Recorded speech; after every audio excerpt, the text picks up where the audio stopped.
Marine Gassner, conseillère d'entreprise territorialisée au sein de la Chambre d'agriculture Savoie-Mont-Blanc. Je m'occupe de tout ce qui est les études techniques pour les porteurs de projets ou des conseils stratégiques. Bertrand Chavéron, chef du service environnement et développement durable à la Chambre d'agriculture de la Drôme. Donc Samuel Leroux, je suis conseiller d'entreprise à la Chambre d'agriculture de la Loire. J'accompagne des porteurs de projets et je fais des déclarations.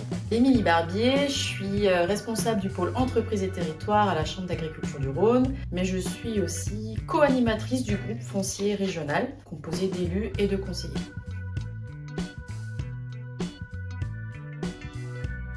La semaine dernière, pour un prévisionnel économique pour une porteuse de projet. Nous utilisons cet outil Trace depuis de nombreuses années à la Chambre d'agriculture de la Drôme, notamment dans le cadre des prestations élaborées pour les collectivités territoriales. J'utilise Trace très régulièrement et la dernière fois c'était la semaine dernière pour accompagner un porteur de projet sur un projet d'installation.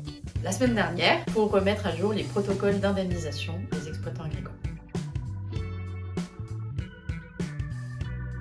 C'est une étude économique, alors plutôt en multi-activité, des balades en âne, du maraîchage, ce genre de production-là, qui sont peu présentes chez nous. Trace permet d'avoir des références qui sont quand même globales sur une même plateforme. C'est un outil qu'on utilise dans différents services au sein de la Chambre d'agriculture, que ce soit les services filières, les services entreprises, au sein du service foncier dont j'ai la charge, mais aussi directement dans le cadre de calcul d'indemnité pour les agriculteurs. Par exemple, dans le cadre des protocoles de surinondation, les références Trace sont utilisées afin d'évaluer l'indemnisation que l'on donne aux agriculteurs en cas de surinondation, notamment quand l'agriculteur ne dispose pas de ses propres données. Donc dans ce cas-là, c'était pour la prestation diagnostic et plan d'entreprise. Donc c'est un jeune qui projette de s'installer avec les aides. L'idée de récupérer sur Trace des cas types qui me permettent d'analyser les exploitations existantes et puis de pouvoir montrer aux jeunes les marges de progrès. Dans le cadre de cette mission d'animation du groupe foncier régional, une de nos actions, c'est la remise à jour des protocoles d'indemnisation quand les exploitants sont impactés ou touchés par des travaux. Et donc, on va chercher des références pour remettre à jour ces protocoles qu'on va chercher dans Trace.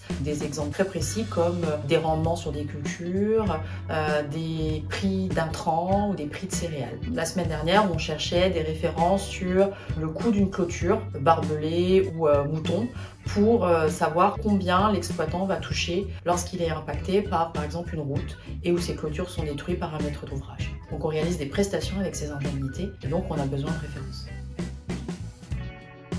Une plateforme qui regroupe une bonne partie de références technico-économiques qu'on a besoin dans notre métier et qui sont au niveau régional, qui permettent de voir ce qui se passe un peu dans d'autres départements et aussi nous aider à faire des études ou avec des productions qu'on n'a pas l'habitude forcément. C'est des références précises dans lesquelles on peut avoir confiance. Pour moi, Trace, c'est une base de données technico-économique qui permet d'accompagner les conseillers d'entreprise.